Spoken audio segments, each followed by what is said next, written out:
गुरु दत्तांनी 24 गुरु मानले। कबुतरांची जोडी आपल्या पिलांना सोडवण्यासाठी स्वतः जाळ्यात अडकते। जास्त स्नेह प्रेम दुःखाचे कारण बनते। लोक पृथ्वीवर विविध प्रकारचे आघात करतात, परंतु पृथ्वी या आघातांना परोपकाराच्या भावनेने सहन करते। पिंगला नावाची वेश्या पुरुषांना पैशाकरता आकर्षित करीत होती। पिंगल्याच्या मनामध्ये वैराग्य जागृत झाले तेव्हा तिला समजले की पैशामध्ये नाही तर परमात्म्याच्या ध्यानामध्येच खरे सुख आहे व ती शांत झोपू लागली।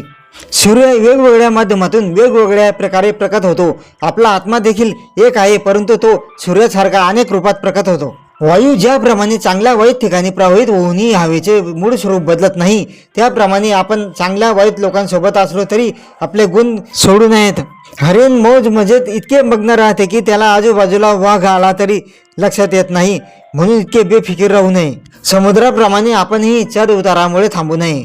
पतंगासारखे किडे आगीकडे आकर्षित होऊन जळून जातात, म्हणून आपण मोहात अडकू नयेत। हत्ती हत्तीनीच्या संपर्कात येताच तिच्यावर मोहित होऊन सर्व काही विसरून जातो। संन्यासाने अशा मोहापासून दूर राहावे। आकाशाला कुठूनही पाहिले तर एकसारखे दिसते। प्रत्येक परिस्थितीत एकसारखेच राहिले पाहिजे। पाण्यापासून शिकवून घेतले की आपण शुद्ध राहिले पाहिजे। मधमाशा मध गोळा करतात पण दुसरेच मध खातात। यापासून अशी शिकवण मिळते की गरजेपेक्षा जास्त वस्तू गोळा करू नयेत। मासे खाण्याच्या लोभामुळे काट्यात अडकतात। सुतार पक्षी मासाचा तुकडा चोचीत धरतो पण खात नाही। इतर बलवान पक्षी तो मासाचा तुकडा हिसकावून घेतात। यापासून शिकवण मिळते की एखादी गोष्ट कायमस्वरूपी आपल्या सोबत ठेवू नये। लहान मुलांकडून शिकावे की परिस्थिती कशीही असो नेहमी चिंतामुक्त आणि आनंदी राहावे। आग वेगवेगळ्या लाकडांमध्ये राहूनही आग सारखीच दिसते। परिस्थितीनुसार आपण ही जोडून घेतले पाहिजे। चंद्राच्या कला वाढल्या आणि कमी झाल्या तरी त्याची चमक आणि शीतलता बदलत नाही, त्याच प्रकारे आपला आत्मा देखील बदलत नाही।